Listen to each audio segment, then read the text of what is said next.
Hey, it's Chris Fleming. Welcome back to October 2017's edition of Spirit Talk. Our guest this month was born and raised in Carpentersville, Illinois.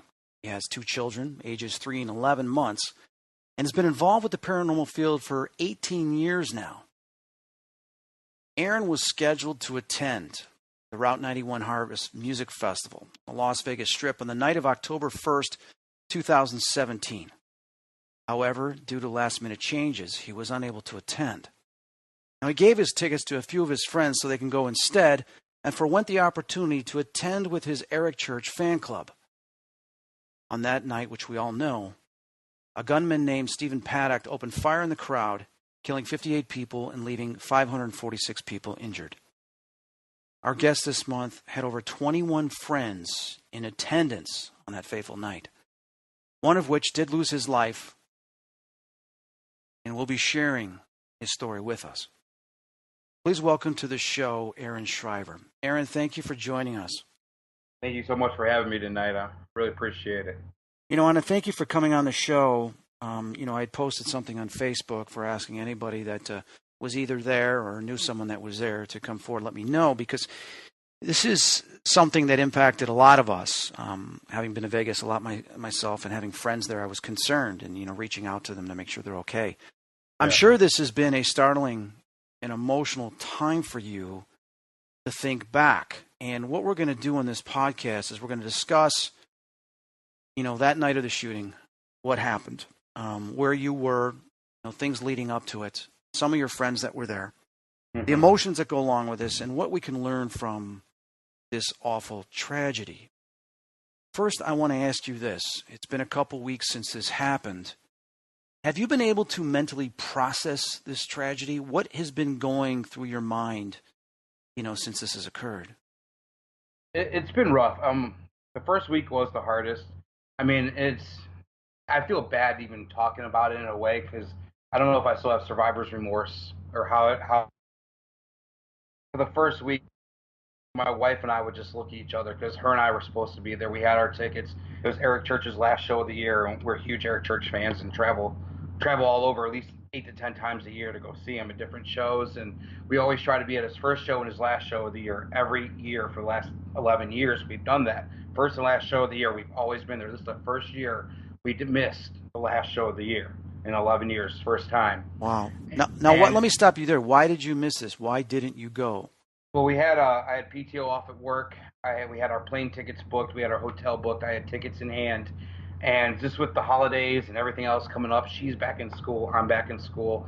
About 3 weeks prior to the festival, Eric Church played back-to-back shows in Alabama, Tuscaloosa and Orange Beach, Alabama. And we sat down, we looked at it, and we figured out we could actually do Alabama for half the cost of Vegas. Because Vegas is a little bit more expensive. And so we decided to sell our plane ticket, or sell our tickets, transfer our plane tickets, and I had a bunch of buddies that were going. There's a group of about 30 of us that go to these 8 or 10 shows a year for Eric Church. And so about 8 of us backed out at the last minute out of Vegas, and we all decided we were going to do Alabama instead. And but going back to your question, we'll still be sitting here and we'll be flipping through the TV and we'll see somebody on TV or see someone come on there and talk about it. And her and I will just look at each other and we'll just grab our kids and just kind of smile that we still could hold them because we're like, we should have been there. Right. Who knows if one of those 58 could have been one of us or could have been both of us. Right. So it's definitely changes perspective on a lot of things, but it's just more feeling that I know I should have been in that crowd that night. Have you, I want to be as respectful as possible with this because I've watched all the videos. Yeah. I texted a bunch of my friends to see that they're okay because they're in Vegas. And, I used to go to Vegas 6-7 times a year. Yeah. Practically was my second home in the 2000s. So when this hits home for us, obviously this is a domestic form of terrorism. Mm-hmm. But when something like this happens, which we've been seeing a lot over the last couple of years with the Boston bombing and other events, it it just makes you think of your own mortality. It makes you think what you're grateful for. And, obviously you guys didn't go because some other decisions were made. But we all know that within destiny, within fate, is sometimes there will be events that prevent us from going and sometimes saves our lives, as fate didn't want us there. I believe in that. Yeah, and tell me a little bit, before we get into some of the details, tell me your belief system. Tell me, kind of what you do. I mean, you're in the paranormal field. Let's talk about that. Yeah, I've been doing that for about 18 years. 17 of the 18 years I shadowed other groups. I've been in and out of other groups. This past year, I actually got a couple of friends that I've met in the paranormal field, and we started our own team here in Northern Illinois. But yeah, my beliefs. I'm not a real religious guy at all. Mm-hmm. I do believe that, just being in this field, that I've been seeing things and feeling things, and it all started when I was 17 years old when I lost my grandfather. Just smelling Aquavelva cologne when there was none in the house. Right. That was one of the biggest things. I knew it was him because I was really close to him. I'd have fishing lures pop up in different areas that were his fishing lures. And really? The thing him and I always did, 5 days a week, we'd go fishing together. And so I would just weird things would start happening. That's what got me into believing more in an afterlife and believing more in a higher power. And especially after this event, though, I definitely feel like there was somebody probably looking out for us, that we weren't. I keep saying we were supposed to be there, but I think something intervened and told us that no, you're not supposed to be there. We're gonna get these plans changed. Right. Now, do you belong to a paranormal group? And I do. I do. I founded my own group about a year ago. We're from Northern Illinois, Supernatural Investigation Crew. We do. We're starting a web series on YouTube called In the Shadows in about a couple weeks. Oh, good for you. So I'm just the type of guy where I love doing investigations, but I also like having documentation of all of our stuff throughout the night. So we do a lot of filming just to kind of capture it. We have a couple guys with cameras just follow us through. We just did a location this past Saturday in Scotch Grove, Iowa, the Edinburgh Manor. Mm-hmm. I'm sure you've heard of it. Yeah. It was amazing location. Now with dealing with the paranormal, we deal with communicating with spirits. We deal with, death and all these types of things. And we do it for various reasons. Sometimes we do it for entertainment. We do it for fun. We do it because there's a rush going into the unknown to communicate with something that's in between our worlds and somewhere else. But then also we do it because of our fascination, curiosity, to capture something, to document something that, is beyond science's understanding, and yet that we know that it's there. And when we get that success, we get those results. It's very captivating to us, and it makes us feel that it's very important with the type of work we do. And it's very important that when we find something we can contribute somehow, whether it's to ourselves or family or whatever else, that, hey, there's something else going on here, and it's, what can we do with this? Now that's a mindset that we have. But when we deal with something, an event that's traumatic, that is happening in present day, involves ourselves or involves our friends, family, it becomes very shocking to us. You had over 21 friends that were in attendance. When you first got the news, what did you do? It was it was rough. My wife and I went to bed early that Sunday night, and around 4 a.m. she started shaking me and just waking me up out of a deep sleep, and I opened my eyes and saw tears running down her face, and all she did was lean over me and say, "Turn on the news." So I hurried up and grabbed my remote and just turned on CNN right away. And the minute I saw that headline and just the concert venue, I knew right away. I knew something happened. And I saw that headline, and I think at this time they only had maybe 20 confirmed dead or something like that. It was still coming through, and I'm like, I've had emotions going through me that I've never ever felt. It was just, I can't even really describe them all. Just all these emotions I had.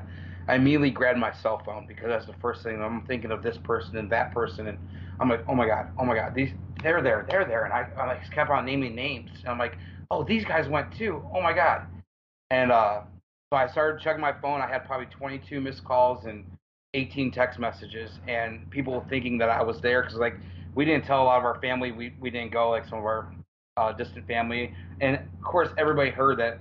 They know I'm an Eric Church fan. They knew Eric Church played Friday night at the festival, and they know I go to these kind of festivals, and that's why I had family calling me and checking in on me. If this is 3 a.m., 2 a.m., I'm getting these phone calls at. I had one text message from a friend of mine, and it just said I'm okay, and I had a video.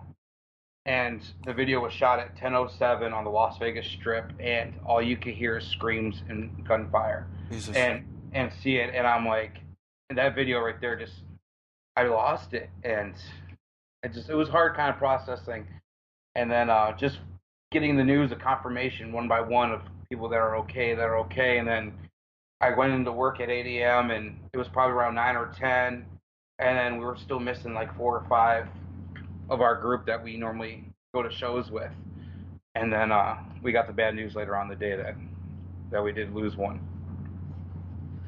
So I'm sorry to hear that. No, yeah. When you found out that one of your friends or someone you knew had passed away, what did you do next? I mean, what were you thinking? What did you do next? There was so much going through my head. All I could think of was like his family and people that were there with him. And then I found out the person that took some tickets of mine that I had, his girlfriend got shot in the leg. She was in surgery at the same time that it was like midday Monday. And it was so much just a process. And like my boss at work, he knew I was a wreck. He was telling me go home. I'm like, I can't go home. I'm like, if I go home, I'm gonna sit in front of a TV and just I can't go home. I'm like, I'll go home when I know my wife and my kids are home. That way I can go home and just grab my 3-year-old and hug him close and just watch this with him. And that's what I did. I came home and I talked to my 3-year-old just like he was my dad or a 30-year-old that I was talking to. I mean, I talked to him and he sat there and just listened because he knew his dad something was wrong with his dad. He knew. So, but it was probably one of the toughest days of my life was that Monday. Just dealing with it all, and like I said, trying to deal with the fact that I did have survivor's remorse because I was just hearing all these stories from my friends I was talking to on the phone that day, and they were stuck at hospitals and airports and hotels just trying to get home, and they couldn't get home because everything was still shut down and everybody was trying to get out. And then like media too. I mean, at the first day, like I know one of my friends flew from Vegas to Indianapolis later on Monday night, and there was news cameras waiting at the airport for him in Indianapolis the same day. And I'm like, give them time. I'm like, you can't. They just like the news knew. They looked at the board and saw a flight come in from Vegas, so they stood there and waited to see if they could catch anybody that was at that event. And I know he was having a hard time. He took a while to deal with that because he was in attendance. He said as he was running, all he could do was just hear bullets ricocheting off asphalt left and right, and he didn't know where to go. He didn't know where they were shooting from, and most of my friends that were there were in the first probably like 15 rows, and they said they thought it was just fireworks. A lot of the videos you could watch on CNN and everything else, you see the people in the first 10, 15 rows just kind of looking around like, right, yeah, what's going on? And they all just thought it was fireworks because it was the last day of a festival. Jason Aldean was halfway through his set, so they thought maybe it was either pyro. He has pyro in his act. Mm-hmm. They thought maybe it was pyro on the stage or there's fireworks behind them, right, since they couldn't see behind them, so they didn't know how to react. And it's just something that I think about now is like if I was there, what would I have done to react? It's because you don't know where the bullets are coming from, and I don't know. I can't put myself in that situation. It's something you don't prepare for. I mean, it's something you don't think. You're at an event having fun, and at the drop of a hat, something begins to happen. Now, obviously, as a couple of days go by, you're finding out who's okay, who's where. Did you get an opportunity to speak to any of them on the phone after a few days, after a week or two, or what? Yeah, after a couple of days, I reached out to a couple of them, and that's where they were giving me stories. But it was still hard. I mean, a lot of tears that week from a lot of us.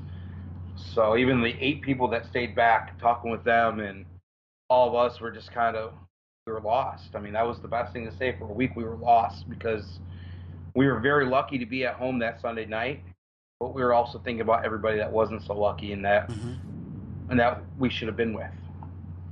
What were some of the things that, what type of action did you take to help your friends and victims in the following days? It was probably about 2 or 3 days after when Vegas announced the GoFundMe page that they were going to start raising money.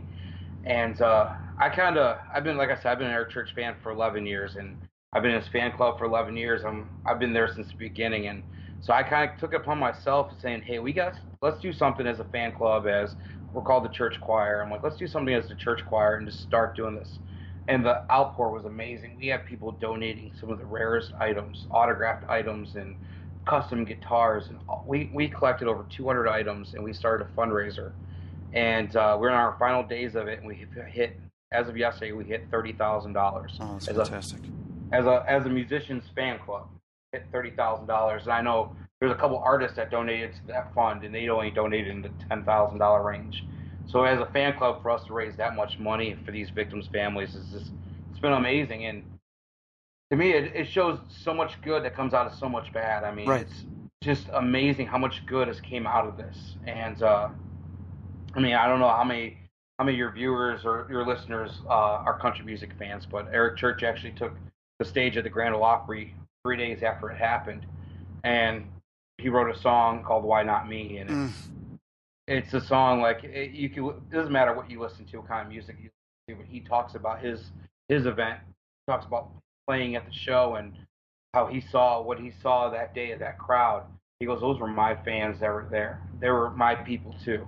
Wow. And just because I know he played the Friday night and shooting happened on the Sunday night, but the same people that saw him on Friday night were still there. It was a 3-day wristband festival. Right. So actually, the one we lost had a meet and greet that day with Eric. So one of his last people he ever got to meet was Eric Church, and he was a huge fan. And he's the guy that passed away? Yes. Oh, gee. He died shielding his wife. They're both from Tennessee, and he pretty much gave her a bear hug from behind and said, "Just keep moving. I got you from the back." And even on the news channel, she said she felt when the bullet hit his back. She felt him just kind of lose life. So they picked him up and they rushed him to a pickup truck. But she said she tried doing CPR because she's a surgeon, he was a nurse, and they tried doing CPR right away. And she said this, with the amount of blood that was coming out, she knew right away. They still rushed him to the hospital, but it was too late. Oh my God! Sorry, and, I'm sure you've gone through. I'm just wiping tears away because I can just envision it in my head, and it's something you just don't expect. Someone you love, and someone that just the fact that he, protected her. He died a hero. I mean, he died saving her. So, and that's one good thing about a lot of these people that I'm hearing out of this festival. Like, people were running for their lives, but the minute they saw someone fall, they stopped and they helped. They picked them up, they dragged them away. It just, the stories that I was hearing just from my friends that were there and what they were witnessing and seeing, and they said they were just seeing so much humanity of people just helping one another, trying to get them out of the way and try to get them to safety. And even people that they already knew were gone, they were still picking them up and getting them off the floor and getting them to hospitals just to see. So it was carnage. I mean, that's all my friends said. It was just a bunch of carnage. That's the important thing, I think, from what you're saying here is the people trying to help one another, the people protecting one another, the people rising up, the humanity, even though this is a terrible event. And, the media tends to, I don't want to say they blow it out of proportion because it's a horrible event, but you just see it 24/7 and it gets embedded in your brain. Yeah. And we don't hear enough of the stories, the sacrifices people made. We don't hear enough of, I saw one of the videos where someone goes, we need your car, we need your pickup, and we need to get bodies. And they said, sure. And they just let someone take their car. They just said, or they drove these bodies. People jumped in the back seat and it says, take me to the hospital. And this family just drove these people and it's stuff like that. Uber drivers too. Yes. Uber drivers were just saying, pile in. And it's stuff like that is just has to be highlighted. It has to Yeah. be, talked about, because that's where people come together. Exactly. I mean, like I said, sometimes it stinks that it takes something so bad to bring out the best in people. But man, when America's strong, we're strong. I mean, that's how it's always been. When we're at our best, no one can take us down. I mean, Right. we will fight no matter what. And that's just what it was that night. It's just, and hearing all the stories that came out afterwards, and all the conspiracy theories and this and that. I mean, Right. sometimes they anger me. Conspiracy theories Sure. do anger me, but you also got to look into them and see. Yeah. But then when I have people that were there that were like, no, this is wrong. Like, I know somebody said they saw like a flash of light coming from the fourth floor window of the Mandalay Bay, Right. and they're like, oh, see, there's two shooters. Look at this flash of light. I saw the footage. Yes. Yeah. Well, my buddy has a video of Eric Church singing his very first song on Friday night. That same flashes in that same window behind him singing. So I was like, okay, so there was shooting Friday night too then. If that's Right. someone shooting, it was a strobe light in a window that people were trying to reflect on being a second shooter. Correct. I've seen the conspiracy sites, and Yeah. while there were some interesting points that were made, that was debunked later on by someone posting some videos from earlier bands and earlier in the night. So that was removed. I haven't been following what the actual news is since then. I mean, I know Stephen Haddock was found dead, and I know that the shooter, but I know that there's now talk, where it's gone from here, that actually one of the security guards may have been involved. I don't know where it's gone from here. Well, I know they said one security guard disappeared for like a week or two and vanished, but he just became on the Today Show or something earlier this week or last week. Okay. I know one of the head security guards or something, but and then you have people who are like, well, how could this man get 10 duffel bags in there? You go to Vegas, you said a bunch of times. How many conventions are in Vegas every weekend? Oh yeah. How many times you see guys walking through hotels with duffel bags? Yeah, and you get one of the carts. Table. You get one of the carts, luggage carts. You throw everything on there and you go up. I mean, who knows? I don't know. I read a lot of the conspiracy theories, and I was like, wow, this is a good point. That's a bad point. That doesn't make sense. People were getting angry, this and that. We live in a day and age. Who knows whether it's an individual or an organization that's involved? Exactly. And it's getting difficult to tell. Usually the truth will come out somehow, some way. How does your family now think about this? I mean, what? My wife's so torn up. I mean, she's so torn up, and our in-laws and my parents, and they're just like, they're glad we weren't there, but my wife's just like we talk about next year going to 8 or 10 shows again, like we always do, and she's like to the point where she's like, I just don't want to be out anymore. I don't want to, but I'm like, you can't let them win. That's when these people win. Right. They're putting fear in you where you don't go. And absolutely. I have a friend that was there that night, and I even asked him. I said, "What's one thing, if you could tell anybody? What's one thing you could tell them?" And he's just like, "Don't stop going to concerts because they win." He goes, "If people stop going to festivals and stop doing this because they're scared that this is going to happen again, that's when we lose." And that's why I try and tell my wife too. I'm like, we can't live in fear. I mean, because this could happen at a mall, a movie theater. We've seen this happen at everywhere. schools. Oh, it's happened at it's happened at movie yeah. theaters. The guy dressed up as Batman, whatever, walked in a machine gun or something. We have. You never know. And there was stuff that came out that he was going to go to Lollapalooza in Chicago. Know, I was there. I was there that night too. And it could happen anywhere. Some people saying they like to have seen him try this in Chicago, but regardless where it happens, somebody's going to get hurt, and it's just. I don't know what the answer is. I mean, have you and your friends thought of, what is the solution to something like this? I mean, is there?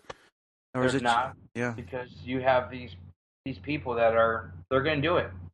Right. I don't know if it's a thrill for them. I don't know what they get off by doing things like this. I don't know.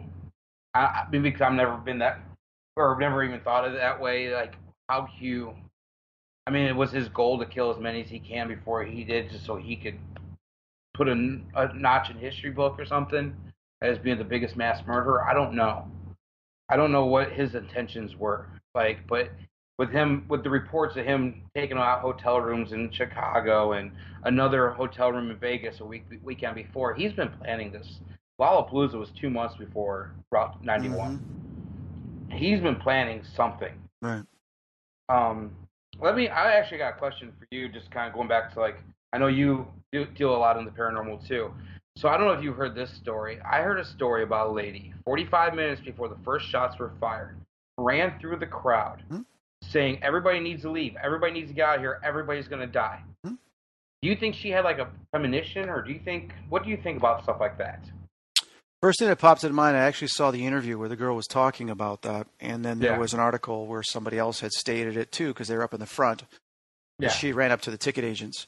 As regards to my first impression was that it was not a premonition, that this woman had overheard someone or this guy talking about it while he was probably at one of the casinos, mentioning it. The reason being is, from research, when I say research, it's not research. I guess it's just reading in the past, certain serial killers or people that are going to do certain events, they tend to sometimes talk about it. Yeah. And they tend to either brag about it or in some shape or form discuss it. So we don't know yet if this guy earlier that day, the day before, whatever it was at the casino drinking, gambling, and happened to say something to somebody. My impression is that that's what happened, that he had said something to somebody and this person went up there. But what doesn't make sense to me is, then why didn't they just, call the police or warn? Maybe they didn't want to get involved. I mean, if it was a premonition, I think the person would have probably come out and said, listen, I have this terrible feeling, or they would have said something to that nature. And then a lot of times when people have, precognition or they have visions or whatever, they don't say anything. Well, that was another one of my questions. I've seen a couple of reports where people say that they knew a month before this happened. They knew that they felt this was going to happen. I don't know if they were empath or medium, but they said that they had a feeling they knew this was coming. Well, let me say this to you is, I was in the UK filming, and for those that can listen to my last month's podcast, I interviewed Sandy and Barry from Help My House is Haunted, and they had some stories they told while we were filming, back in June and July. They had experiences with some of the terrorist attacks that they were supposed to be there. Like Barry takes that train every morning, and that morning he was delayed because the guy didn't have coffee, so he decided not to get on that train and go get coffee next door. And next thing you know, he hears the explosion, and that was a train he was going to be on, because that's the train he always takes. So by luck, fate, the guy ran out of coffee, because he always gets his coffee from this one guy in the morning. And that particular morning, the guy was out of coffee, so Barry decided to take the next one and go get another cup of coffee somewhere else. Same thing with Sandy. She was going down that street, forgot something, went back, and then came back, and the event occurred. Well, we discussed that, and I had told them about the vision I got for 9/11, and the vision, it wasn't 9/11, it was just a terrorist attack in the World Trade Center 2 weeks before it occurred. And then I told them about when I was driving through England near the old Harrods, and I was in a cab, and I remember I was on the phone with my mom, and I turned to look, and I said, Ma, I just got a vision of all this smoke and people all bloody running down the street. Of course, a year later is when the bombs went off underneath the streets there. So I had said to my co-hosts that I have a feeling there's going to be another attack at a concert. I go, it's probably going to be outdoors. It's going to be either someone with a backpack or people are going to be shot and killed. And when I stated that, though, is, and I saw that it was dark, so it was going to be nighttime. And I said, but I feel it's going to be an outside stadium, because I'm getting this impression of Wembley, like something outdoors, all these people outdoors at like a festival. And I had no idea it was going to be in America. Yeah. Now, keep in mind, that was probably a month or two before this event occurred. So when this event occurred, I was like, why didn't I get this would be in America? I go, well, when I look back and I didn't get it would be anywhere particular. I just saw that this was going to be the next event. And sure enough, it was very eerily similar. So, but the problem is I didn't get a date, time. I didn't get where it was going to be. So, to warn somebody, like the 9/11 thing, I told them I see missiles going into both World Trade Centers and being destroyed, and they're going to be, terrorists from the Middle East, and that's how all the wars are going to start. Yep. And I remember the guys in the office turning and saying, well, when is this going to happen? I said, I don't know. It's going to happen anywhere from, 6 to 18 months from now. And it happened 2 weeks later. But it was planes that I saw in the vision. It was planes that actually occurred, not the missiles that I saw. But then again, it was moving so fast it looked like missiles. So the problem is sometimes these visions, you don't get the exact date, time, and place. But even if you go and tell, like, police or anybody else, they're going to, that's what's problems with us. Like, in the field we run in, they're going to laugh. Mm-hmm. And just like that lady screaming, hey, everybody's going to die, you need to get out of here, you need to get out of here. Security grabbed her and carried her out of the venue. And they didn't do anything about it. And it's like, people don't take this serious. Like, when people have those feelings and have those, she could have heard in the casino, or she could have had the feeling like you had, or and like others do have, and that's where sometimes you gotta. People gotta be more open about things like what we do. Yeah, but you know what's tough about that is it's. I look back all the way, when I had the dream 4 years old about my sister drowning. I wake up, tell my mom, and my mom was smart enough to rehearse it with me step by step. And sure enough, 6 months later, my sister fell into the pool and she was drowning. And because of the dream and what happened, my mom told me what to do if that ever happened. So I did it and saved my sister's life. So, and then I look at high school, college, and other events where I had premonitions like, hey, we're at a party and I see this girl getting in a car accident. I tell my buddy, I said, whatever you do, don't let her drive. I see her getting in a car accident. And he's like, okay, so he drives, but later on he ends up letting her drive, and sure enough, they got in a car accident. So it's like you can tell people, but then they have free will whether they're going to do something. But when you have major events like this, and events even bigger than this on a worldwide scale, it's like you have this fear of like, what if I'm wrong? And even if I tell people, they're going to think I'm crazy. People aren't going to take it seriously.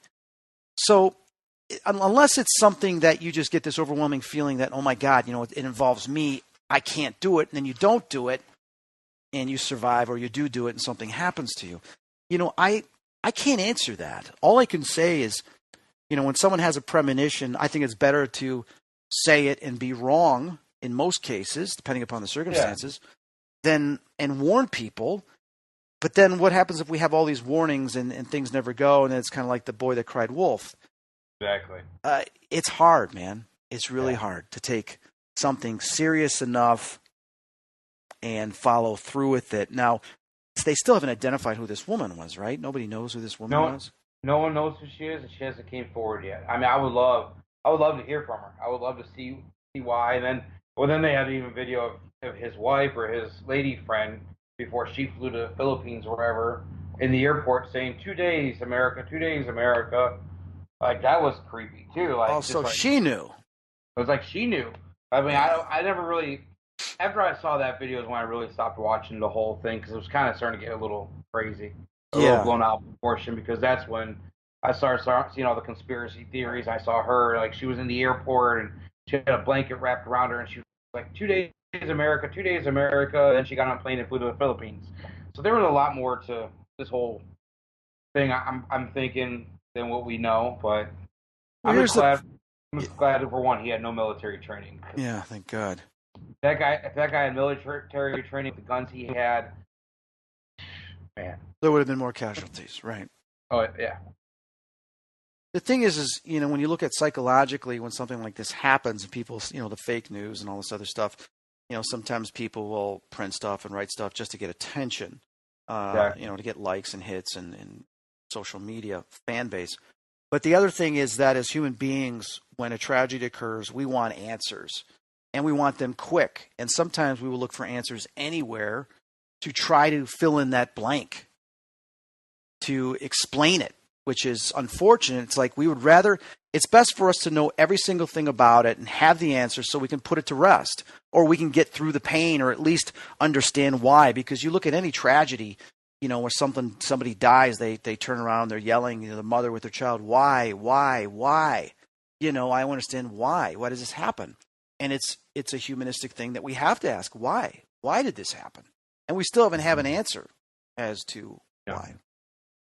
And we never will. I mean, I don't think we ever will know why he decided to do this. So I mean, I would love to know why he picked this one place. And like I said earlier, was it because he wanted to be #1 in the record books for something like this, which is just morbid for him to do? But where does that come from? I mean, does anybody stated that? Is that he was the biggest casualty, that he wanted to become that? No, that's CNN talking.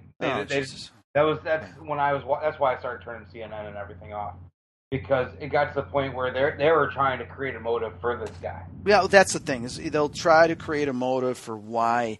Sometimes we may never know. You know, sometimes it could be he just had a psychological disorder, maybe medications he was on, maybe he was brainwashed, maybe he was bitter and he was angry and he wanted to take it out on other people. You know, why does a postman go into an office, start shooting people? Because he got fired and he gets pissed, so he wants to hurt people. You know, the human thing is, the human emotion, the human brain, whatever you want to call it, human spirit, is that people tend to project sometimes when they're hurt, and they'll hurt other people, and they don't truly, truly want to hurt people. It's just sometimes they're hurting so much inside, they don't want to hurt anymore, so they want someone else to hurt to feel their pain. And it's a sharing thing. And of course, it's not the right way to do it. It's not. But unfortunately, sometimes we do it, we don't realize we're doing it.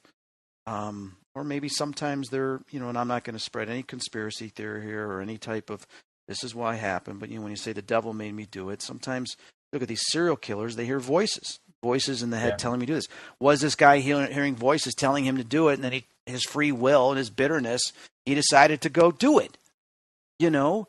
And it could very well be. You know, it's a possibility. I mean, because it did come out that I guess he tried to sue that hotel. I thought he did. Like, I thought he did, and he lost. He did sue him, yeah. And he lost because he fell or something. So did he want to, was that part of what he was upset about? So he wanted to kill people so nobody would go to that hotel anymore, or to do whatever he wanted to do to cause problems and take it out on other people? Maybe.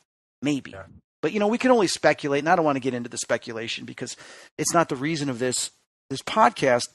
It's just to talk about the experiences that sometimes we go through, and sometimes we're in the wrong place at the wrong time, and sometimes we're prevented from going to that place.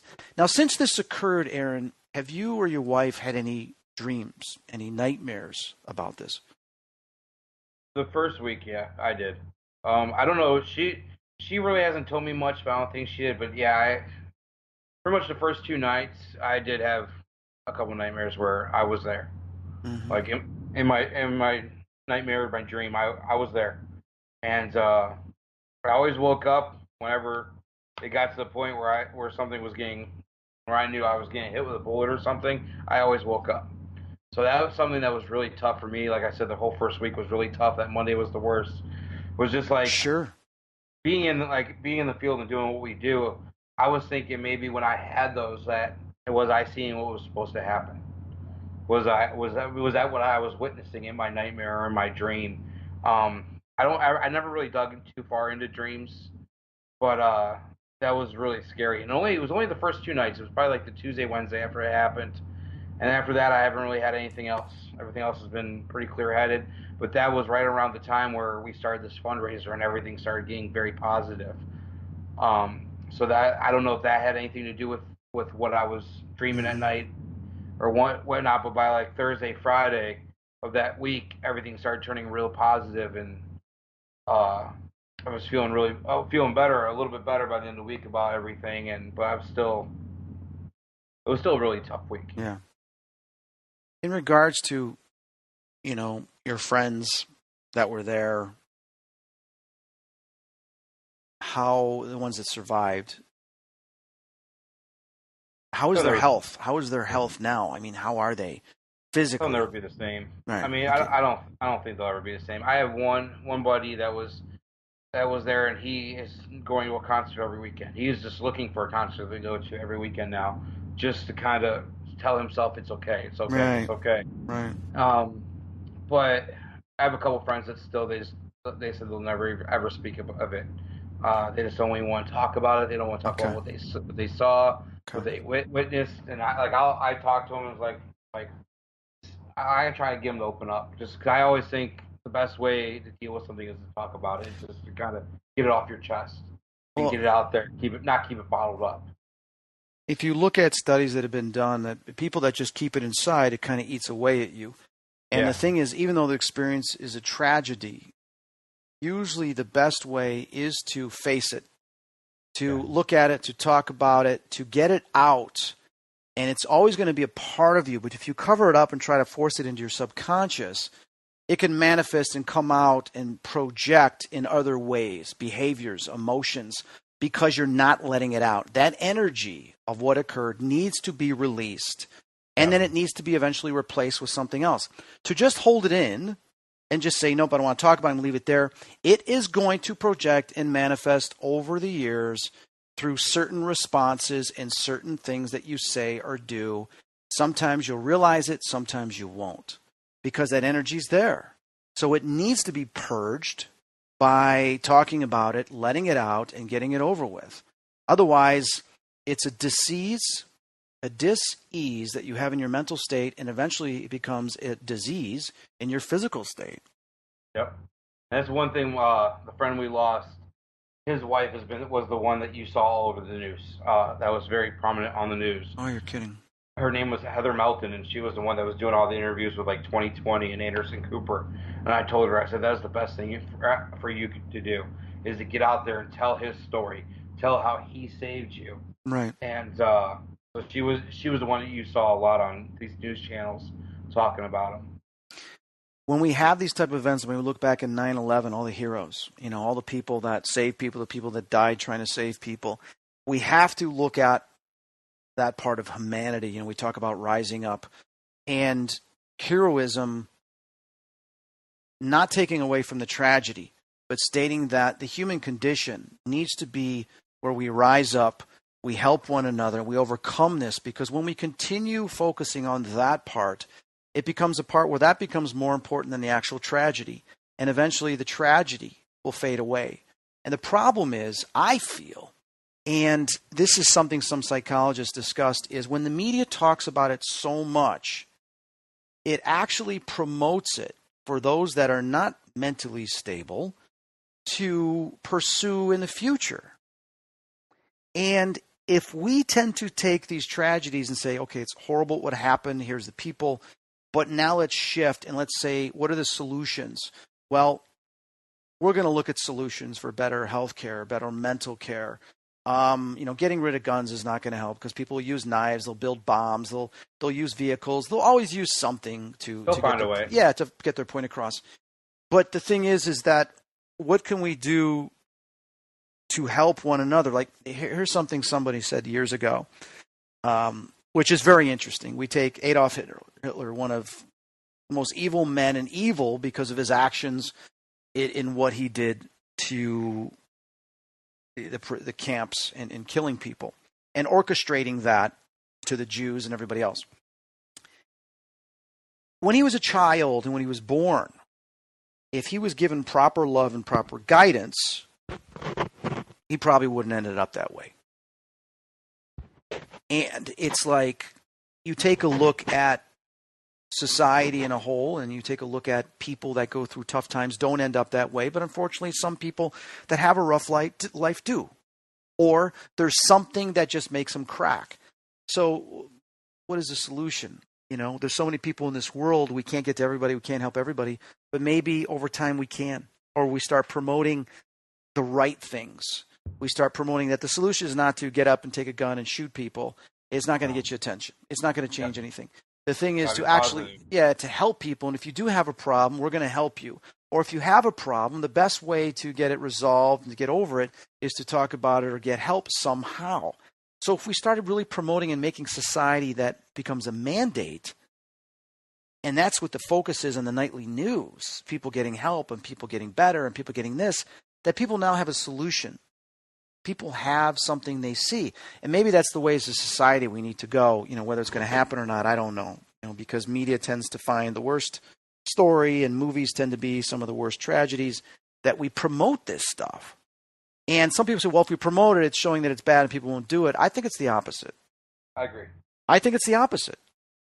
Because they say, well, they got attention and I need attention because I'm hurting real bad inside, so I'm going to do something worse.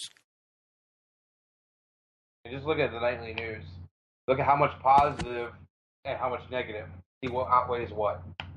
And it's always more negative because that's the news. I mean, they like to focus. Like, you live in Chicago. I'm sure you watch WGN. It's how many shootings on Monday. Oh, Chicago had so many shootings this weekend. Right. It's like the first story they show of the whole night. They open up. That's why I don't even watch news, because it does. It feels like it's promoting it, like you say. And if they opened up like with something positive every night, maybe it'd be a little different. Right. I don't know. But yeah, media does tend to lean towards the negative because that makes for good ratings. Right. So, Aaron, you and your wife, do you guys plan to still go to concerts and go to festivals? Good.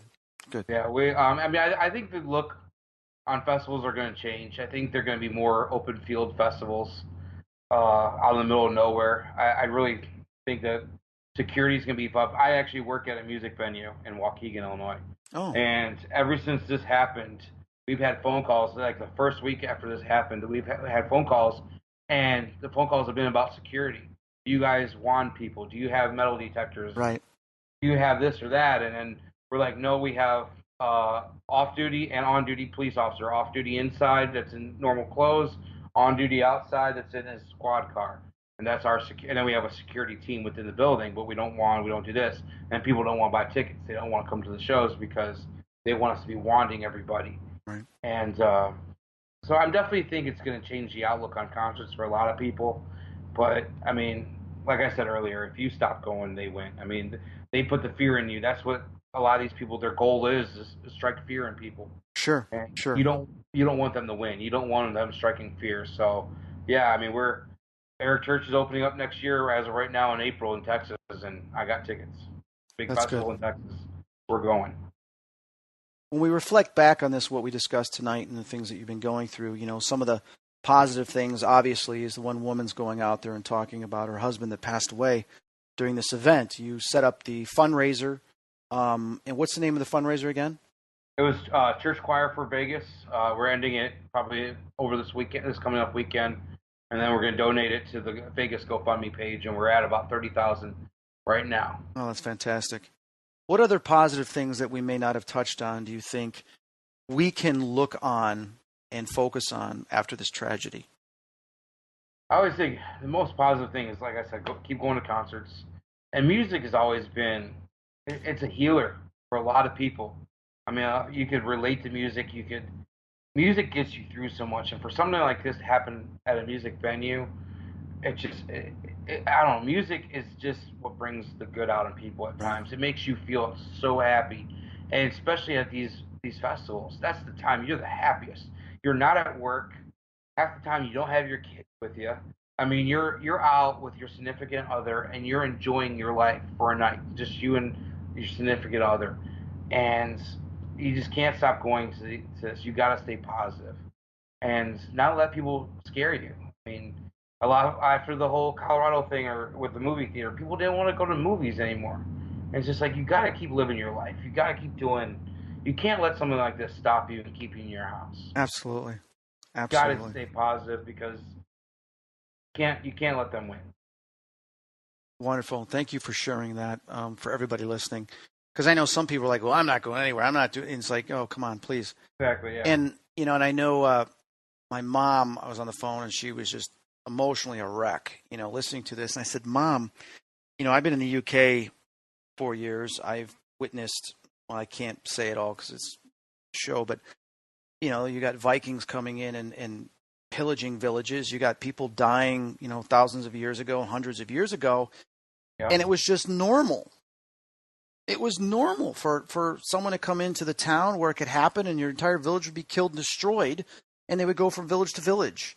And you look what Columbus did to the Indians, and, what the Spaniards did to the Mayans, and just, you look at this and you go, things really haven't changed. It's different methods. It's different ways. Exactly. Yep. And it's individuals now sometimes have the power to do certain things. I don't think humanity's changed. The only thing that's different is the entertainment or the media that we have to broadcast it. And, it's all around the world within seconds. Exactly. And like we said earlier, that can make it worse. Yeah, but the thing is it's been going on for thousands of years. Yep. And I'm not saying it's right. It's wrong. But humanity hasn't learned. They haven't found a solution. And who knows if we ever will. I don't know. I don't think we will.